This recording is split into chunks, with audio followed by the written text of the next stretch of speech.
आज की कहानी में सुमन और उनके दो बीवियों का कहानी शेयर करूंगी। रानी सुबह सुबह उठ के घर की सारा काम कर लेती थी, किंतु उनका सौतेन रिया बिल्कुल काम नहीं कर पाती थी और वो सुबह उठती भी नहीं थी। इसीलिए एक आंटी ने टोका, अरे रानी बिटिया, तू इतनी अकेली अकेली सुबह काम करती है, तेरा सौतीन कहाँ है बताइयो जरा, वो तो दिखता भी नहीं।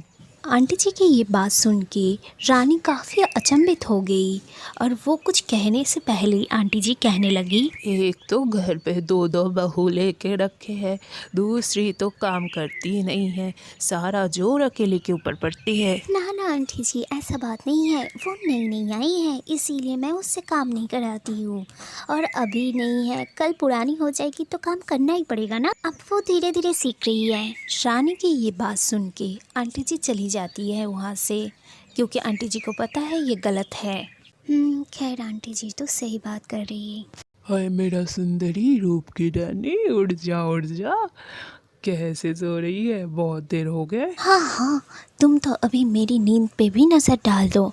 तुम्हारी पहली पत्नी तो छोड़ती नहीं है मुझे, और तुम भी चालू कर दी। कुछ बकवास करनी है तो पहली पत्नी के पास जाओ। आप ऑफिस के लिए निकल रहे हैं, आपके लिए खाना तैयार है और रिया अभी तक उठी नहीं है। कोई बात नहीं, आप खाना खा लीजिए, रिया उठ जाएगी। और मैंने खाना सुबह सुबह उठ के ही बना दिया और घर का सारा काम ख़त्म कर दी। आप खाना खा लीजिए, बाहर खाना सही नहीं होता है, इसलिए आपको कह रहे हैं। सुनिए, 2 दंड मेरे पास भी बैठा कीजिए ना, अच्छा नहीं लगता मुझे। सुमन और रानी एक दूसरे की तरफ देखने लगा। तभी सुमन ने बोला, तुम्हारी ये मीठे मीठे बातें मुझे अच्छा नहीं लगता, और काम के टाइम तुम टोका मत करो ताकि मेरा काम बिगड़े, यही चाहते हो ना तुम। और सुनो, मेरे और रिया के बीच आने का कोशिश मत करना, मुझे अच्छा नहीं लगता। सुमन की ये कड़वा बातें सुन के रानी काफ़ी हैरान हो जाती है। वो सोच नहीं पाती थी वो ये मेरा पति है या कोई और ही कह रहे हैं। एक दिन सास दोनों बहू को लेके कुछ सोने की चीज़ दिखा रहे थे और तभी सास ने बोला, रिया बिटिया, ये तुम्हारे लिए नहीं है, ये रानी बिटिया के लिए है, और 2 सोने की अंगूठी मैं रानी बिटिया को दूंगी और ये तुम्हारे लिए है। ठीक है बहू, खुश हो ना तुम?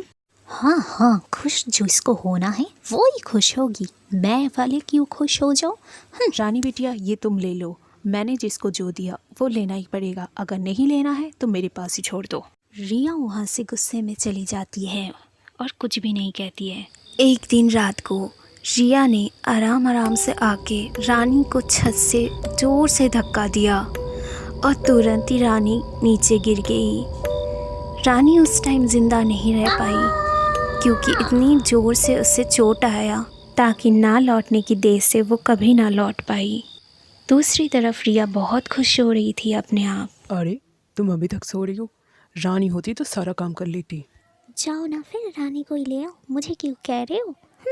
मुझे सब पता है, मैं निकल जाऊंगी तो तुम्हें आराम ही आराम मिलेगा ज़िंदगी में। सुमन को उस दिन बहुत दुख हुआ, इसलिए एक नदी किनारे बैठे बैठे रो रहे थे और तभी अचानक से कांड हुआ। वहाँ पे रानी आ गई थी। रानी आके सुमन को अच्छे से समझाए, क्या हुआ जी, आप क्यों नाराज़ है? कोई बात नहीं, रिया की कहानी हमें पता है, वो मुझे धक्का दे के मार तो दिए है, हम हमेशा आपके साथ ही रहेंगे, कभी भी आपसे दूर नहीं जाएंगे। आप जाइए घर, कोई बात नहीं, हम चलते हैं। बिल्कुल अच्छा नहीं लगता। रानी सुमन को सब घटना बता दिए थे, क्या क्या हुआ था रानी के साथ। सुमन तो चौंक गया था। रिया की ये कहानी सुमन को बिल्कुल पता नहीं था। रानी सब कुछ बता के वहाँ से चली जाती है और साथ रहने का वादा करते हैं। सुमन बहुत निराश हो गया था, उसे कुछ दिखाई नहीं दे रहा था रानी को छोड़ के। सुमन रिया को अपने पीहर छोड़ के आए थे और डिवोर्स दे दे थे और वो अकेला अकेला ही रहते थे। रानी अपना वादा रखने के लिए रेगुलर रात को सुमन को देखने के लिए आती थी।